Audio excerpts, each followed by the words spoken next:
Meus irmãos, a paz do Senhor. Abra sua Bíblia no primeiro livro das Crônicas, capítulo 15. Tem alguém feliz aí ou só eu? Capítulo 15, versículo 1 do livro de Crônicas. Depois nós vamos ler capítulo 15 de Atos, versículo 16. Nós vamos fazer uma junção de dois textos, que eu quero ser breve, porque nós vamos participar da ceia do Senhor. Quem está feliz em poder cear nessa noite? Diz assim: o rei Davi construiu para si um palácio com edifícios e casas na cidade de Davi. Preparou um lugar especial para receber a arca de Deus e ergueu uma tenda para abrigá-la. Só para memorizar, diga: tenda de Davi. Agora Atos capítulo 15, apenas o versículo 16. Atos dos Apóstolos, capítulo 15, versículo 16, diz assim: depois disso voltarei e reconstruirei a tenda de Davi que está caída, reedificarei as suas ruínas e tornarei a levantá-la. E você diz amém. Queridos, eu quero externar minha gratidão a Deus por estar aqui com vocês pela primeira vez nessa igreja tão amável. E estendo a minha gratidão ao pastor da igreja, pastor Marinaldo, né? Muito obrigado por nos receber. Ao presbítero Jefferson, que é um amigo particular que Deus nos deu, que fez a ponte para estarmos aqui. Na verdade, nós íamos chegar na Paraíba amanhã, que a gente vai atender um congresso final de semana, e na segunda vamos estar ali com o pastor José Carlos. Ele esteve pregando lá na nossa sede em Camboriú, na Escola de Obreiro, e ele me convidou para nós estarmos ministrando uma palavra, e Deus preparou para estarmos ali segunda. Deus abençoe os obreiros, os companheiros que estão aqui, toda a igreja do Senhor. Louvo a Deus pela vida da minha esposa, que está ali. Já somos casados há 28 anos e tem sido a minha fiel companheira na obra do Senhor. E ela é paraibana, viu?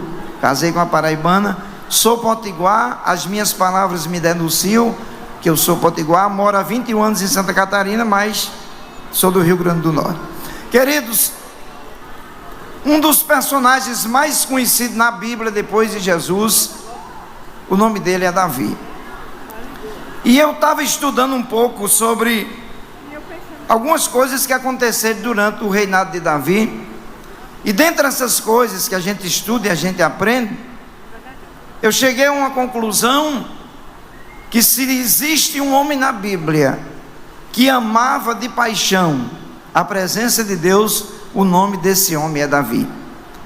As atitudes dele em algumas situações demonstram o amor que ele tinha com muita intensidade pela presença de Deus. E quando ele assume oficialmente o cargo de rei de Israel, só a título de informação, Davi, segundo a Bíblia, foi ungido rei de Israel 4 vezes. A primeira unção de Davi está no Salmo 89, verso 20.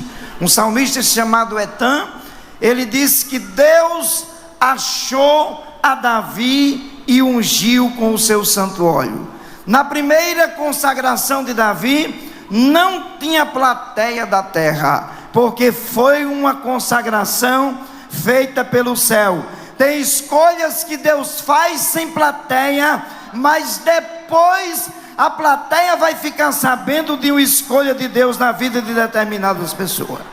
Eu chamo no campo teológico essa unção de unção divina. A segunda unção de Davi é conhecida demais na igreja, quando Deus disse a Samuel: Samuel, vem, encha teu vaso de azeite, vem. E eu gosto de uma tradução atualizada, que Deus disse assim: vai à casa de Jessé o belemita e unge um dos seus filhos para ser rei no lugar de Saul, porque eu tenho rejeitado a um filho de Jessé que eu apontarei com o dedo, que eu indicarei, que eu escolherei. Então 1 Samuel capítulo 16, versículo 13, está a segunda unção de Davi. Ele foi ungido no meio dos seus irmãos. Eu chamo de unção doméstica, porque só a casa de Davi ficou sabendo dessa consagração. É bem verdade que os seus irmãos biológicos não gostavam de Davi, a gente sabe da história, e esse não é o foco da mensagem.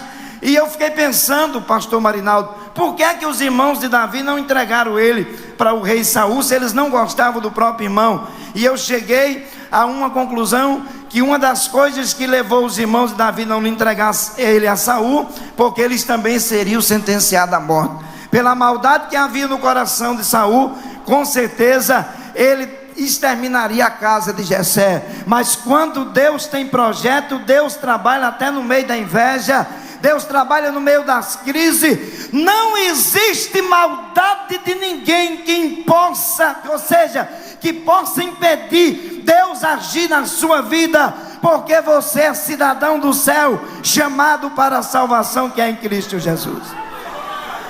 A terceira unção de Davi está em 2 Samuel, capítulo 2, versículo 4. A Bíblia diz que ele foi ungido pelos homens de Hebrom e foi reinando. Ele reinou em Hebrom, na verdade, 7 anos e meio, na região do sul de Israel. Então Davi vai ser ungido pela 4ª vez pelos anciãos de Israel. Está escrito em 2 Samuel capítulo 5, versículo 3, que os anciãos de Israel ungiram Davi, rei de Israel, e ele se tornou rei das 12 tribos de Israel. E quando ele se torna oficialmente rei, ele começa a fazer algumas coisas no reinado. E o texto diz em 1 Crônicas, capítulo 15, versículo 1, que Davi construiu palácios e casas para que ele pudesse exercer o seu ministério, o seu reinado. Mas o que me chama a atenção é que a Bíblia diz que ele construiu uma tenda em Jerusalém, e a Bíblia faz questão de destacar que esta tenda era um lugar especial. Por que era especial? Porque esta tenda era para ser colocada nela a arca da aliança do concerto do Senhor. A arca de Deus, com a presença de Deus, estaria naquela tenda, e aonde há presença de Deus, o lugar se torna especial. É por isso que o crente é templo e morada do Espírito Santo, e se torna uma pessoa especial para Deus, por causa da presença de Deus que está sobre a vida daquele que serve ao Senhor Jesus. A tenda está pronta, a arca está na casa de um homem chamado Abinadab, já fazem 20 anos.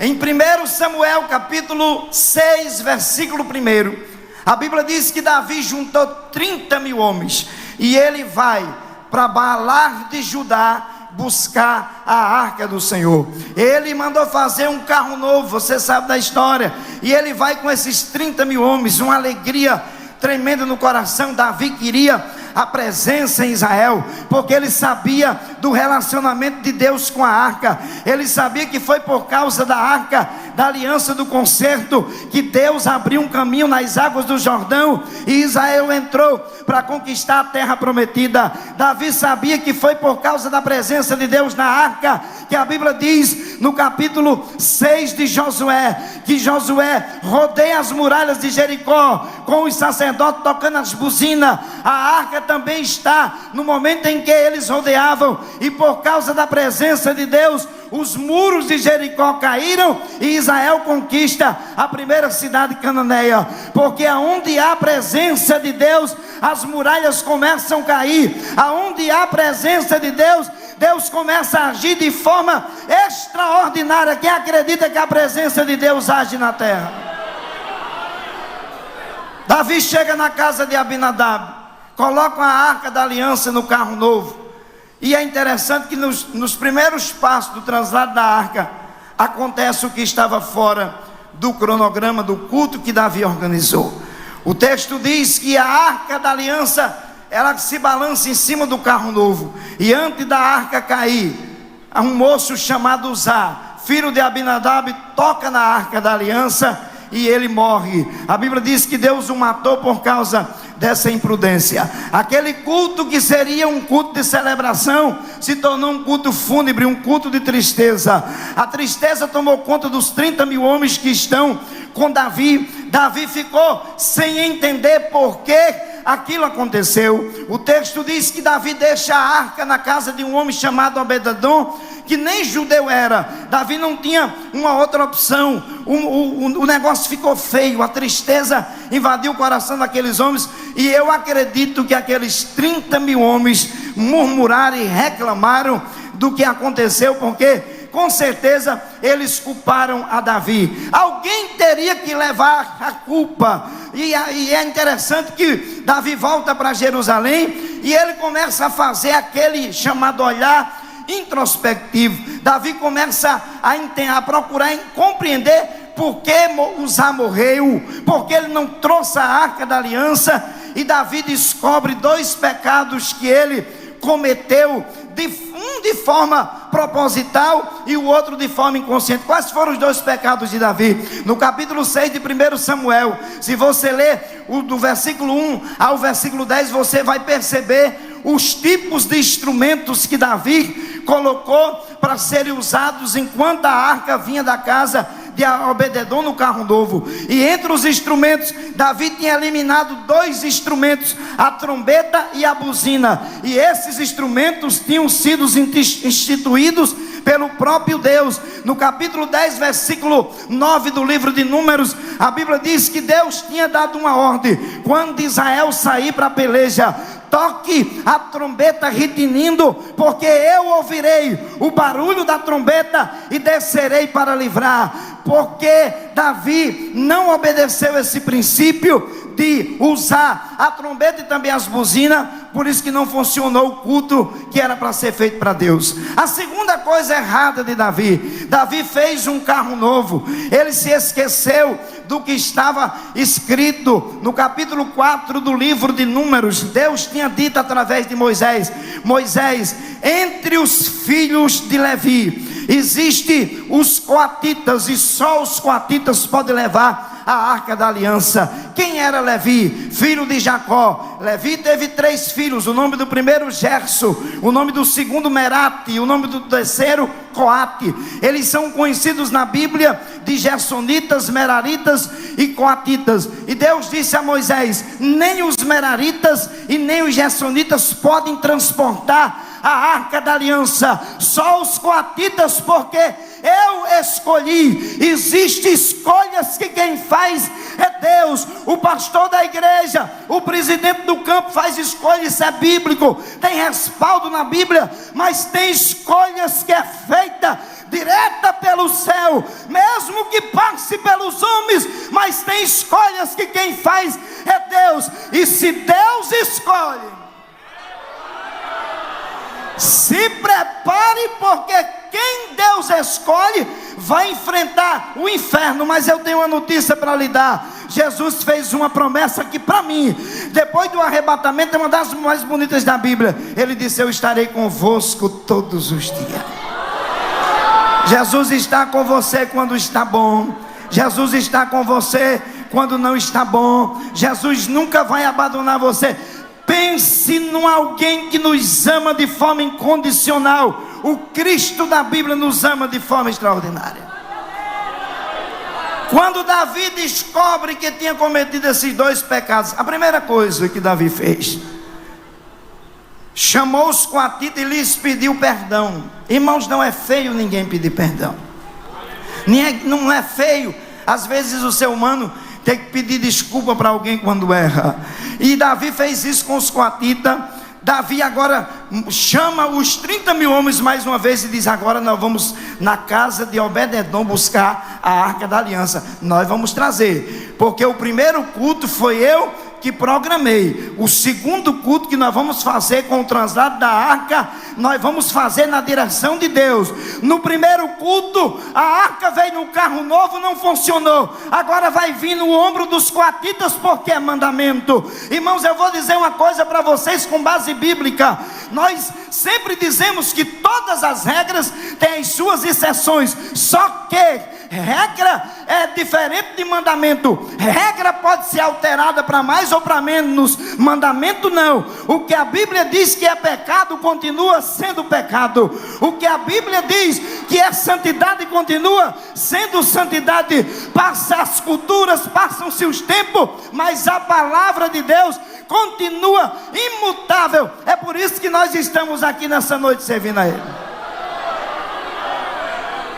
Davi disse: nós vamos fazer o segundo culto diferente. Nós vamos pegar os coatitas quando eles caminharem 6 passos. Está na Bíblia. Nós vamos parar e vamos oferecer um sacrifício. Nós vamos fazer um culto para Deus agora. Primeiro culto, quem ia aparecer? Davi fabricou um carro novo. O segundo culto, quem ia aparecer é Deus, instituiu os coatitas para trazer a presença. E eles foram para a casa de Obed-edom. A Bíblia diz que a arca ficou lá 3 meses. A presença de Deus ficou 3 meses na casa de Obed-edom. E a Bíblia diz que Deus abençoou a casa de Obed-edom. Aonde há a presença de Deus, as coisas começam a acontecer. Eu cheguei de São Luís do Maranhão hoje aqui. Eu estava pregando lá por um período longo de 20 dias. E quando estava atendendo as agendas, eu estive pregando num trabalho da prefeitura de uma cidade do Maranhão chamada Rosário. Tem um prefeito crente pentecostal que faz um trabalho, ele é pregador e prefeito. Ele entrou numa campanha política sem ter nenhuma perspectiva de ganhar, sem condições, enfrentando uma oposição muito forte, mas ele botou Jesus na frente de tudo, e hoje ele é um prefeito que tem 80% da aprovação dos eleitores. Por que eu estou contando isso? Porque ele faz culto na prefeitura. Eu preguei numa manhã lá, se converteram 5 almas, já foi mais de 50 almas que se converteram esse ano. Aonde há presença de Deus, se tiver presença na prefeitura, tem resposta, tem milagre. Se tiver presença de Deus na Câmara de Vereador, tem ação de Deus. Se tiver presença na empresa, se tiver presença na loja, vai ter vitória de Deus na terra. Tem presença lá? Tem presença na cozinha da sua casa? Então não vai faltar pão naquela despensa. Quando Davi chegou na casa de Obed-edom, Obed-edom reconhecia o seu lugar. Uma das maiores virtudes que Deus dá para nós crentes é nós sabemos esperar o tempo. Sabemos acreditar que Deus é gestor do tempo. Eu tinha muita vontade de vir na Assembleia de Deus de João Pessoa. Eu sempre dizia para minha esposa, até porque o pastor Zé Carlos de Lima, todo mundo quer ouvi-lo. E nessa vez que ele foi pregar no Cebol, eu tenho alguns livros, depois o pastor vai anunciar. E em cima do púlpito lá dos Gideões, ele olhou para mim e disse: quando é que você pode ir na Paraíba? Deus cria oportunidade quando nós esperamos Deus fazer. Tem pessoas que estão aqui, algumas que estão nos assistindo nessa noite, que vai ter oportunidade de Deus que vai se concretizar na sua vida, porque você está esperando nele. E quem espera nele já sabe do resultado. Estou caminhando para encerrar. Obed-edom olha para Davi e diz: Davi, eu sei que eu não sou israelita, eu não sou da tribo dos levitas, eu não tenho direitos de cuidar da arca da aliança, mas eu quero ir para Jerusalém. Eu quero ficar perto da presença, porque quem conhece a presença um dia... Você sabia que o crente não presta nem para se desviar lá no mundo? O mundo não presta mais para você, porque você é salvo. O mundo não comporta mais você, porque você é salvo em Jesus. Resumindo, você não combina com o mundo, porque sobre você está a presença do Deus da Bíblia. Davi traz Obed-edom.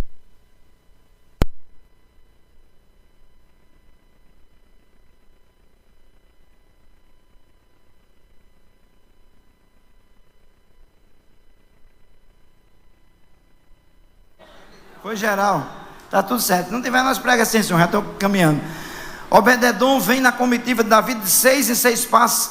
A arca da aliança caminha no ombro dos coatitas, ele faz um culto. Ele chega em Jerusalém e coloca a arca da aliança na tenda. A Bíblia diz em 1 Crônicas 25, você pode conferir, Davi contrata 288 levitas para fazerem culto 24 horas em frente à tenda onde estava a arca da aliança.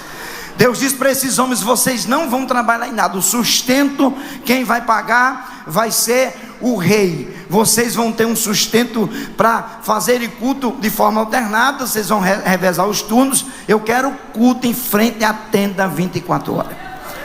E assim acontecia. O tempo passou, Deus leva Davi para a eternidade, Salomão vem, por ordem de Deus. Ele não fez errado, ele construiu o templo, Deus deu a planta, Deus deu as medidas. Ele desmancha a tenda de Davi e coloca a arca de Deus no templo. Não está errado, ele está certo. O tempo passa, e eu estava lendo um texto em Amós, no ano 750. Amós profetiza que Deus sentiu saudade da tenda de Davi. Quando eu leio isso aqui, eu fiquei perguntando: Deus, por que logo da tenda de Davi o Senhor sentiu saudade? Eu pensei assim: por que é que o Senhor não sentiu saudade da tenda de Moisés, do capítulo 33 de Êxodo, que a Bíblia diz que Davi, ou seja, Moisés tinha uma tenda chamada tenda do encontro, e nesta tenda Deus falava face a face com Moisés, mas Deus não sentiu saudade dessa tenda. Sabe por que Deus não sentiu saudade também das tendas de Abraão? Eu até pensei, falei: por que Deus não sentiu saudade da tenda de Abraão, o seu amigo? Sabe por quê? Porque na tenda de Davi tinha culto a Deus.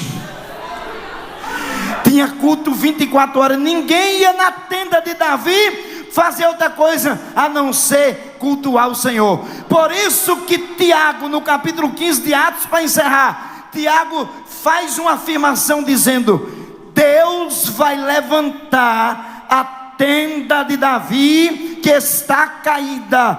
Deus está dizendo para mim e para você nesta noite que nós somos esta tenda. Por quê? Porque nós transportamos a presença de Deus em nós. Você é a tenda de Davi desta geração. Você tem a presença, você tem a graça. É por isso que Deus lhe escolheu para transportar a sua presença. Quando Deus olha para o crente agora, Deus não tem mais saudade da tenda de Davi, porque a tenda de Davi foi substituída por você, que transporta a presença de Deus. Deus abençoe em Cristo Jesus.